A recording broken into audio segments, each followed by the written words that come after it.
Hello, everyone. Today I have the pleasure of speaking with Dr. David Holliman, Director of Collaboration Business Development at University of Buckingham, UK. Today we will explore the future of education, the exciting collaboration between University of Buckingham and IBS, and how this partnership will open global opportunities for the students across the globe. It's a pleasure to be sitting with you, sir. Likewise. Thank you for having me today. Thank you so much. So I want to start with this. Dr. David, you have dedicated your entire career to education. So can you just walk us through your journey from classrooms to the director of one of the top universities of the globe? It's an interesting journey. My actual start in the education industry was teaching mathematics at the local community college for students who didn't achieve the grades they needed first time round. I then evolved to working on my own education, did my first master's degree, and then my second master's degree and PhD, and then worked at the University of Bedfordshire. So I ran their MSc master's suite for a number of years, had about 11 master's degrees and 1,700 students on the program. Then went into the private sector for a number of years, working globally in educational development, education consultancy, setting up overseas branch campuses for UK-based universities, as well as some domestically. And then joined the University of Buckingham 3 years ago, just over 3 years ago, and developed my career there to Director of Collaborations, which is where I am now. Wow. So how do you have seen how you have seen the education change or evolve over the time in terms of teaching, technology, and student expectations? I think there's three very interesting questions there. I think the change in the education environment has gone very much from a professor at the front of the room preaching, if you will, to an audience, to a very interactive, almost flipped classroom methodology where the education is led by the student, not necessarily led by the professor. I think the role of technology has played a big part in this. I think now with the evolution of technological tools and e-tools, students can digest education at their pleasure, whether it's TED Talks, whether it's YouTube clips, whether it's using VLEs to understand material. The whole environment and the way that we consume information has changed. So education has to change to adapt with it. And I think what we've seen over the last 20 years is a transition from instructor-led education to consumable education that people can access anytime, anywhere, through any device. And that's the biggest transformation. So how do you think a lifestyle in UK changed over the period? And do you think like Budapest can be an alternative to UK? Absolutely. I think the lifestyle has changed. I think we've turned into more of an instant consumerism society over the last 20 years. People like Amazon have done that. People like Netflix have offered us that. If we want a solution to a problem, there is an instant solution at our fingertips. Even in terms of finance and credit, we can get things now and pay later. Historically, you were saving up for things. If you wanted to watch a series on TV, you'd have to wait next week for the next episode. And if you wanted to get an answer to something, you'd have to wait till you could go down the library to look up the answer in a book. Now you can use either AI or search engines to get your answers straight away. So I think UK's culture has developed very much in that way and moving more to an instant gratification service-based economy. I think Budapest and Hungary as a wider country are moving that way. I think the same options, certainly educationally, are available in Budapest as they are in the UK. I think as an entire economy, the UK has been a more service-led economy for longer, and it's still a bigger part of what we do. But, Budapest isn't that far behind. Yeah. So can you share the vision behind the collaboration between the University of Buckingham and International Business School? Absolutely. We've been working with International Business School for 11 years now. So the vision with them really is to reflect the best parts of the University of Buckingham educational experience with sort of small group tutorials, the focus on the student being at the heart of the educational experience, but being culturally adjusted to the international audiences that they have at International Business School, but also preparing local students for industry in Budapest and across the whole of Europe. So in terms of the partnership, it's just grown from strength to strength. The numbers have grown. in terms of students over the 11 years. The number of programs made available to students has grown over that period as well. But the students have also evolved and adapted, and the courses have evolved and adapted. So, AI wasn't massive on the agenda 11 years ago, although it's not a recent concept. It is a recently popular concept. So AI is embedded, I think, to some extent in all programs now, but certainly programs are dedicated to that field of study, which wouldn't have existed 11 years ago. Right. So what do you think, what makes IBS unique in the global platform today? What's a unique perspective about the IBS? Absolutely. I think what IBS do is a combination of giving the student that opportunity to learn in the classroom base and access to electronic tools and support systems through their virtual learning environment. But one of the key strengths they have is preparing students for industry. So it's not just about getting an abstract education, then going away and say, great, I've got my degree. It's about getting an education and developing those skills for industry. And one thing that International Business School do exceptionally well is build those skills around the academic education. So whether that's communication skills, presenting, debating, all of these skills that make us more effective individuals in the workplace, they're being developed alongside your education prowess. Okay. So can you tell me more about the career opportunities at IBS, where you have seen where the students are working? So what kind of a career opportunities IBS offers? Well, IBS offers education, obviously, in a range of areas, but predominantly sort of business, computing and related areas of study. So a lot of the students from there do go into either major corporates or establishing their own businesses as entrepreneurs in many cases. Where they're based in Grafsoft Park in Budapest is a hotbed really for companies like Microsoft and tech companies. So a lot of the graduates will go into the tech industry. But of course, being sort of in Europe, you have freedom really to move across Europe. So a lot of the students, particularly the international students, although they may be educated in Hungary, they then disperse to Germany, to the UK, and pursue career opportunities there. So I don't think there's any one industry that they tend to go into. Finance is popular, the tech industry is popular, and lots of students do find those graduation opportunities. But certainly for some of the international students, they take that expertise and then take it home and, use a different way of learning, a different way of understanding back in a home country where some of these concepts may be slightly newer and slightly fresher. Right. So how easy it is for a student to start their own company or to enter into the startups in Budapest? It's relatively easy. There is a process. There's obviously a company registration forms and application processes that need to be followed and legal requirements around it, but it can be done. But the reality is that when you're sort of based in Europe, every country, although it's the same system, have different ways of doing it. So depending on the nature of your industry, it could be either simpler or more complicated. In the UK, it's a very simple process. You can go on Companies House, register a business, £20, and within 24 hours you have a company. It's not quite that quick in Hungary, but it's fairly easy to do. Certainly an opportunity for somebody to start a business while they're studying if they're looking to continue that full-time post-study. Okay. And how about the scholarship and for international students and how accessible these scholarships are for students? Yeah, they do have a scholarship system at International Business School, but it's allocated on a basis on application, sort of strength of application. So what I would encourage people to do is request and ask about the scholarships if they're interested in studying the program, because there are scholarships made available to students. In terms of the specifics, it does vary year on year. So I don't really want to talk about the ones that will be applicable for September next year because I don't know what they'll be yet, but there certainly will be scholarships available. And how much scholarship students can have? Like, what's the maximum scholarship students can get in IBS? Well, again, it depends on a merit basis, but between 10 and 100%, depending on the capability and application relevance of the student. So the another question is regarding the safety. Safety is a growing concern for parents, and with the crime rates rise in the in many parts of the world. So how do you compare safety in Austria or Hungary comparatively to the other destinations? Extremely safe. I mean, I've been to both those countries many times, never had any issues or seen any issues.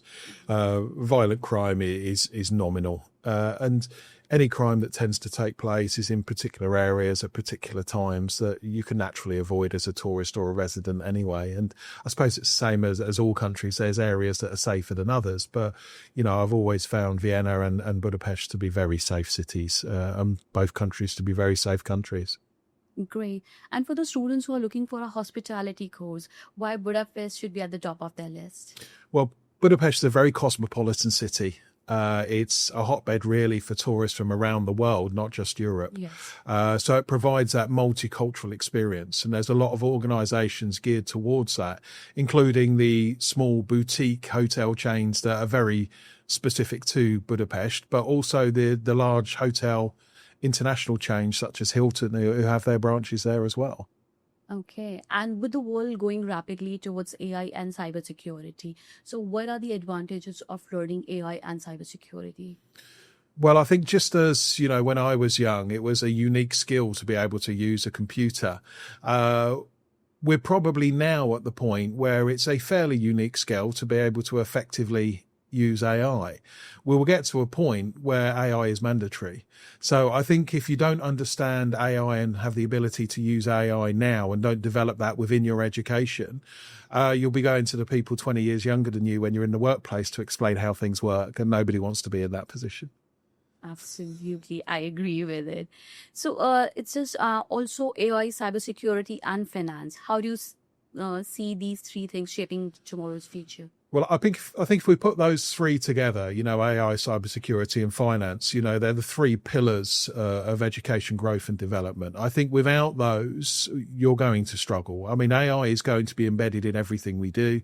Cybersecurity and protection of intellectual property and systems, whether it's your own email, whether it's your digital media, whether it's your organization's website, without protecting what you have will be worthless and duplicated. But the world runs on finance. Businesses have to be profitable. Yes. You as an individual have to manage your personal finances. So I think with those three elements, you know, with a good understanding of cybersecurity and protection of digital and intellectual property, and a great awareness of the use and capabilities of AI, combined with a good underpinning of financial knowledge and understanding, you'll be very well placed for the future. Great. And many international students face challenges like homesickness, language barrier, and a lot of other issues when they move to abroad. So what advice would you like to give to them and how they get overcome or plan in advance? Absolutely. I've got massive admiration for any international student, because it's not just the challenge of going to a university for education. It's the challenge of a new country and a new culture. Yeah. But some people see things as problems and other people see things as opportunities. And what it really is for you is an opportunity to broaden your horizons, to improve your linguistic skills, to understand and appreciate a different culture, how different people do things in different ways for different reasons. And I think one thing you'll find at the International Business School and other universities is that you'll be in a classroom with people from lots of different backgrounds and lots of different countries, and you'll learn something about all of their cultures and all of their experiences. So it's absolutely fine to be nervous and apprehensive. It's absolutely fine to miss people when you're away. I mean, that is life. But what you've got to remember is that this is all part of your development, and you will see those people again. You will return home at some point in your future, but you'll go back a stronger and better person because of your educational experience, and you're better positioned to service and look after those that you're missing because of the education you've achieved. Right, great. So if you'll have to name maybe 2-3 challenges that usually students face when they move abroad, so how they can prepare in advance, that can be in terms of their financial thing, and how they can work on their budgeting, how they can manage themselves, because when they move abroad, they do face issue in terms of financial as well, and sometimes they don't know how to budget it. Yeah. So what tips would you like to give to this? Well, I think if I was going to give you 3 tips, the first one would be around finance. So budget, plan and prepare. So don't think about what you need for next week. Think about what you need for the next year. Create a budget. Where is the money coming from? What do you need to spend money on? realistically, how much do you need to buy food? Plan all of this in advance. What you don't want to do is to turn up in a foreign country, realize that things aren't as you thought, and not be able to manage your finances. So I think the key advantage to anybody's financial planning is to plan well in ahead. So if you're coming to any country for 1 year, 2 years, 3 years, plan all those years. Try and work out what your accommodation cost is going to be, what your living costs are going to be, what your tuition fees are going to be, how you're going to pay for those. And if you are going to get a job to try and create some income to subsidize your fees, don't wait till you get there to start looking for a job. Okay. Start looking at My opportunities passion there. is from this only because I really like it. Sometimes what happens is like when the student move abroad and when they're studying abroad, of course, they are very much focused on their part-time jobs as well. So do you think it's a good idea to work while you study, or do you recommend students to focus on their studies and then you look for a full-time job? If you can financially afford to do so, you're always better just studying, because then 100% of your attention and focus is in the study. What I would say is I fully appreciate that some people do need to financially support their study and their education. Perhaps their families are unable to pay for it themselves. I would say always bear in mind that doing too much of one will be at the compromise of another. If you work 1 day a week, maybe you work a Saturday or a Sunday, it's unlikely to impact on your education. If you're working 20, 30, 40 hours a week, how can you possibly complete a full-time education course when you're also working full-time? So it is a balance, and one will always be at the compromise of the other. Just get the balance right. So if you do need to work, if you do need to provide an income, don't forecast on the basis that you can work full-time. Forecast on the basis that you can maybe work 10 to 15 hours a week. Right. So how do you see a master's program in Budapest where their format is mainly the practical and less of a theoretical, right? So do you think the master's in IBS stands out comparatively to the other university because of the fact their pattern and the student have an opportunity to work white collar? Yeah, absolutely. And the master's programs are very much designed for those who have taken the beginning of their education journey and now seeking a mastery, which is where the master's comes from. So I think their program at International Business School is very much geared towards employability, as I mentioned previously, but it's more geared towards those higher level skills. So whereas a bachelor's will give you a very general understanding of a range of disciplines, master's develops a level of expertise in a more narrow field. So if you was, for example, to consider a bachelor's, a master's degree in international management, then you should be able to manage an international business on the completion of that master's program. So it really does give you a strong position, and it's the strongest offering that I've seen in the country. All right. And how do you think a dual degree and a university? Can you tell me more about the University of Buckingham and how this dual degree can help students to get a white collar job in future? Absolutely. Well, the University of Buckingham is a UK registered university with the Office for Students. We're a unique institution in many ways because we're the only university in the UK with a royal warrant. We are a not-for-profit institution. We're a charitable institution. And our drive really is about quality of teaching and learning. So everything we do is driven by that student experience. So that's really where we stand at University of Buckingham. And we will only work with partners who follow the same ethos and mentality, where the student is at the heart of the educational experience. So one thing that we do offer at the university is that opportunity to get a very strong education. And of course, we would also welcome graduates of the bachelor's programs from International Business School to the University of Buckingham to study a master's if they do want some experience in the UK. But the extension really is that by studying at International Business School, you do get the best of both worlds, because you get a UK awarded degree from the University of Buckingham, which was exactly the same degree that a student at the University of Buckingham would get in the UK. But on top of that, you get a European degree issued by International Business School in Hungary as well. So you effectively get a UK degree and a European degree for the same period of study. Great. So I have just one more question regarding the PhD, because most of the time I heard that it's very difficult to get a seat or get an approval on your PhD from University of Buckingham. So for example, if student will do their master's from International Business School, of course, they'll have a dual degree, University of Buckingham and IBS degree. Do you think that's going to increase their chance to get admitted to PhD in Buckingham? Yeah, absolutely. I mean, PhDs are always exclusive and selective. I mean, it's the highest level of study that you can have. So it's really on the strength of the PhD application and the research proposal. It's about the marriage between the area of interest in the student and the supervisor capability within the institution. But it's also about the strength of that individual and that personal statement and ambition to contribute to knowledge and understanding. So there's certainly opportunities available for PhD study. And actually that PhD study can be directly with the University of Buckingham in the UK, or for a University of Buckingham PhD through our partners in Budapest in Hungary as well. So there are options available, because maybe the supervisory capability would be greater in your area of study in Hungary than it would be in the UK, or vice versa. But both options are certainly available to graduates of International Business School. Great. IBS Austria, they're also offering one of the master's program where it'll be a University of Buckingham degree. So from your point of view, how do you see the things like students should be focused more on the bigger campuses, or students should be more focused on the university degree that they will get?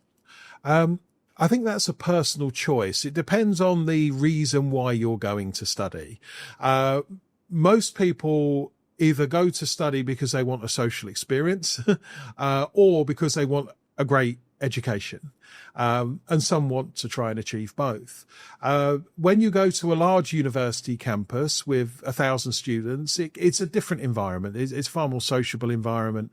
But then there are all the other sort of components, the distractions perhaps to your educational experience. When you go to a smaller boutique campus, you're more of an individual. Everyone knows everybody. It's more of a family and a closer knit sort of community environment. And, you know, we're at the University of Buckingham. We're designed to be a smaller university. We have 2,200 students taught on campus. All the students know all the staff know all the students. That's the way we operate. And, you know, that is the right choice for lots of people. But other people want to go to a large university, 60,000 students, be one of a vast number, and that's fine for them. So I think it's a personal choice. But I would certainly say that you're at a university primarily for an education, and go to somewhere where you feel you will get that best educational experience, because you don't want to be 3 years into your period of study feeling like you haven't got the most out of that 3 years worth of investment. Right, right. And can you tell me more about the Austria, like how's the country and how the opportunities in Austria and about the earnings, and like if you can just give a brief about the Austria. Yeah, absolutely. Well, I mean, Austria, as we mentioned before, is a very safe country. And I think Austria's position geographically is very strong as well. You've got a number of very developed nations around it, you know, bordering obviously Hungary, as we know, but also sort of Germany, Italy, Switzerland, very developed nations in terms of employment opportunities as well. So Vienna is one of the cultural capitals of Europe, historic, lots of history. And I think studying in Vienna will give you that sort of cultural experience as well as an educational experience as well.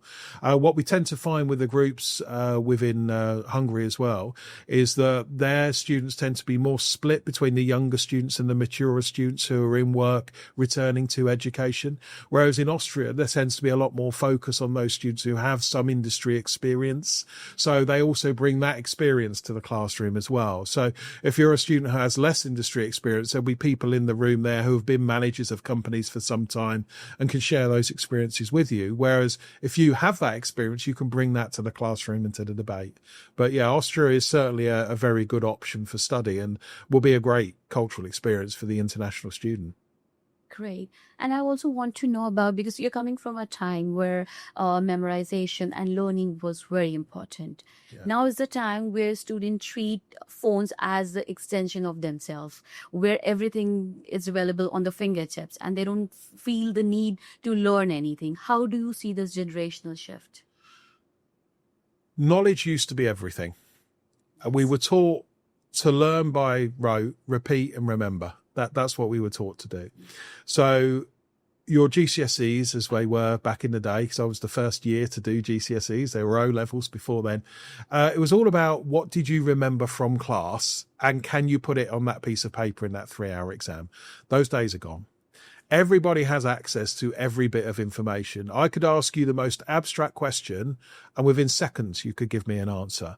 So it's not about acquiring knowledge anymore. Anyone can acquire knowledge.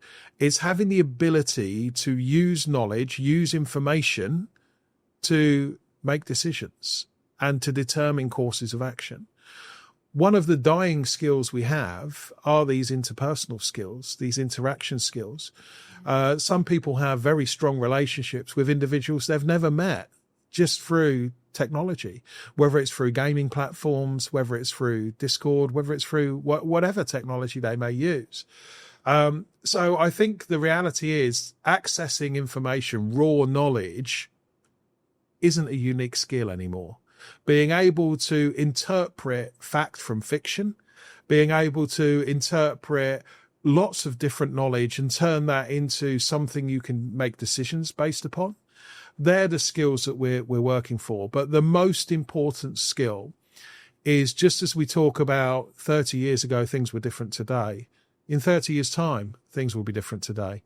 So the number one skill you need to build into anything in your education and development is the ability to adapt. Because the future is uncertain, but one thing that is certain is it will be different to what it is now. So don't think in a linear way, think of evolution. And your education may start with schooling, it may progress to a university, but it will end the day you die. Absolutely. So what's your main learning in life? Like, you've been like, I think you did quite a few PhDs, masters, you've seen world, right? So if I'll have to ask you your learning in life, it could be anything in general, what it would be. Well, you're right. I'd like to feel I'm quite well educated, 2 PhDs, 4 master's degrees, bachelor's degree, the rest of it. And I like to consider myself well travelled because I've been to 105 countries and counting. But I think the most important thing for me really from all of that is the ability to reserve judgment. It's a really important life skill because people do things differently for different reasons. Could be because they're from a different cultural background. It could be that they've had different experiences through their life. It could be that they as individuals are programmed slightly differently to other individuals, whether that's through an illness or just simply the way that they've developed their mind. It's very easy to decide between right and wrong and to pass judgment on other people for what they do and how they behave. I think the stronger or more developed person will try and understand why people think, feel and act the way they do before passing judgment. And at least would have the courtesy that if they feel that judgment needs to be passed, to keep it in their head. Because there's a lot of hate out there. There's a lot of hostility. And it's not really got a positive place in this world. Right. Absolutely. And if one piece of advice you would like to give a younger Dr. David, what it's going to be? Oh, that's a good one. I think if we go back 30 years to when I was in my very late teens, the advice I would give is forgive yourself. Because we all make mistakes in life. And I think as a young adult, you feel everything has to be perfect all of the time. You feel that you can't make mistakes. You feel that whenever it's not 100%, you haven't done enough. One thing that I've learned over life is that, without sounding too arrogant, my 90% is probably better than most people's 100%. So my 90% in most situations is good enough. So don't be too hard on yourself. All you can do in life is the best you can. And if the best you can isn't good enough, that's not your fault. You've done everything you can. So I think as an individual, certainly for your mental health, be accepting that you will make mistakes along the way, and that's okay. You're never going to get it 100% perfect, but that's okay too. So be forgiving of yourself and love yourself as well. That's amazing. So also, like, I want to see from the student point of view as well. So when they move abroad, sometimes they feel really overwhelmed and depressed, and then they compare their success to the grades. All right. Yeah. So if they are not the distinction holder, probably they failed in life. How do you see, and would you want to suggest to the students where, like, that how important it is to be skilled enough than just to have the good grades? The important thing is to do the best you can. The only standards you should measure yourself against are your own standards. You know when you walked out of an exam whether you did everything you could or not. That's your standard. That's your measure. If you compare yourself to somebody else in this world, there's always going to be somebody more intelligent than you. There's always going to be somebody richer than you. There's always going to be somebody better looking than you. You are your measure of success. So when you've done an assignment, an assessment, if you get a C or a B or an A or whatever you get, as long as you know you've done your best, then you have achieved. The worst thing you can do in life is compare your success to everybody else's, because that is a quick route to feeling inferior. But if you know you've done the best you can, then that's the best you could have done. And that should be your only benchmark of success. I'm not saying grades are not important. Grades are important. And certainly if you have a first-class degree, it's better than having a 2-1 degree, which is better than having a 2-2 degree. But having a degree is a privilege that the vast majority of the population on this planet would never even dream of. Yeah. So just achieving a degree, even if it's a third-class degree, is still an achievement. So celebrate the achievement. You can spend your whole life thinking about what you don't have, or you can spend your whole life appreciating what you've got. That is a choice. And I think those people that always look at what they haven't achieved will be miserable. And this is where we talk about depression and mental health. Those that celebrate what they do have and are thankful for what they do have, they have better mental health. And that's a choice. Absolutely, absolutely. I can't agree more. And also, like, I feel like, when you move abroad and when you study abroad, it's not only about, your degree, and it's not only about your classrooms. You learn a lot of things. You learn how to be yourself, be it doing your own laundries, to taking care of your expenses. I think it's a lot more learning in life, not just the degree. It is a lot that you learn. And also, like, I want to know about the travel thing. What do you think, what a person learn when you travel? Is it only that you go and see things? Or I personally feel like, because I love traveling, and I personally feel like that you learn a lot when you travel. It's a different exposure. Yeah, you can learn a lot if you open yourself to that learning experience. I have friends who travel abroad and they will always stay in the same American branded 4-star hotel. They will order room service. They will maybe go to the lobby. That is not a cultural experience. Yes. But then I would go, for example, to Sri Lanka. Somebody would invite me to their home for dinner to meet their family. I would go and we would sit on the floor around a table and we would eat food together. I think if you want to learn a cultural experience, you've got to embed yourself within the culture. And when you travel, try not to look for the creature comforts, the McDonald's or the Hilton hotels. Try and do what the locals do. Try street food, go and visit sort of places of interest and try and understand how important they are to local culture and beliefs. Because only really by embedding yourself in a culture can you really understand a culture. And, some of the cornerstones of cultural experience are based around food, personal interactions, religion, beliefs. And only by subjecting yourself to that will you better understand the world in which we operate. But I fully concede for the individual going overseas for the first time is a massive leap. It might be the first time you've had to cook for yourself, the first time you've had to clean your clothes. And I would say the biggest challenge of going overseas to university, assuming you've got the grades to get there in the first place, is probably not actually the education, it's the independence. And the self-reliance that maybe is a skill you've never developed through your life.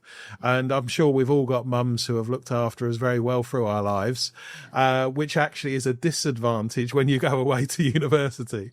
But, it's a life skill, isn't it? And it's something you have to be able to do. Yeah, absolutely. And I think in the recent times, Europe have emerged, I think, for the first options for the students. So I think recent times, what I have noticed is like students are opting Europe as their choice for their study abroad. How do you see Europe as a destination? Because earlier it was always about the US, UK, New Zealand, Australia. So if you have to compare from these countries to the Europe, what are your views on this? I think there's two predominant reasons why that was historically the case. The first one is the quality of education. Yeah. And that still remains true. You know, the top universities globally are still across sort of UK and US. That hasn't changed. I think that's part of it. But the second one is the career and sort of lifetime opportunities that exist in those countries. So a lot of people would come to the UK, study for a degree, and then take a job in the UK and stay in the UK. There used to be quite a large void between those most developed nations and the rest of the world. But, and it is a big but, as we see with the emergence with China, the emergence with India, you know, the emergence of Eastern European countries such as Hungary, the Czech Republic, Poland, who are booming economies, the same opportunities exist across Europe. And we used to talk about Western Europe being developed and Mediterranean, Eastern Europe not being developed, when we would talk about sort of Britain, Germany and France really being the only developed nations. That's far from the truth now. So I think the evolution has been twofold. It's one, being able to access great education in Europe as well, but also the emergence and evolution of their economies to provide great post-education opportunities across Europe. So that, combined with various other geopolitical decisions that makes it more difficult as well, certainly makes it not only more accessible, but a greater opportunity. And also, in many cases, more cost effective as well. Because the cost of living and cost of education in the UK and the US is substantially greater than most of Europe. Absolutely. So how would you rate the living expenses and also the quality of life in Budapest?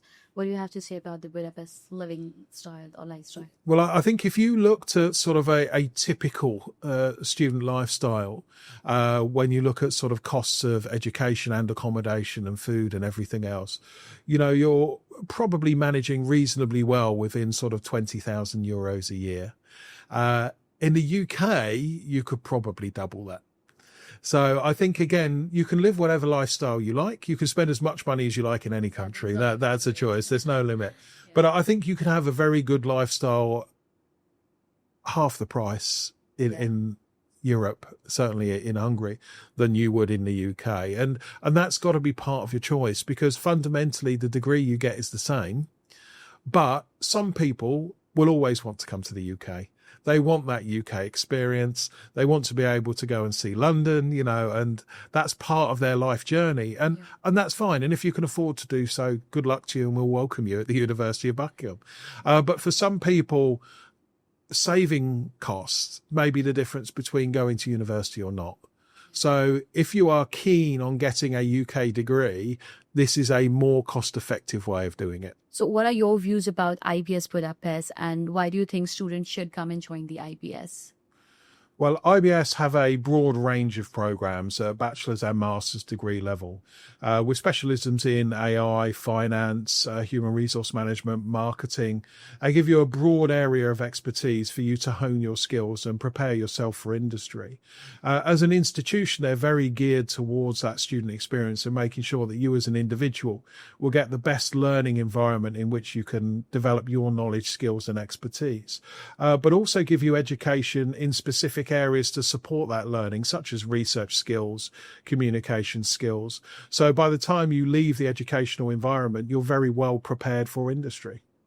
Thank you, Dr. David, for sharing such valuable insights. And it's clear that the partnership between the University of Buckingham and IBS is more than a partnership. It's a gateway to the global opportunities. Thank you so much for attending this session. Thank you very much. No, thank you. It's been a pleasure. Thank you. To all the students listening this, whether you are considering business, IT, or cutting edge field like AI or cybersecurity, IBS could be your next big move.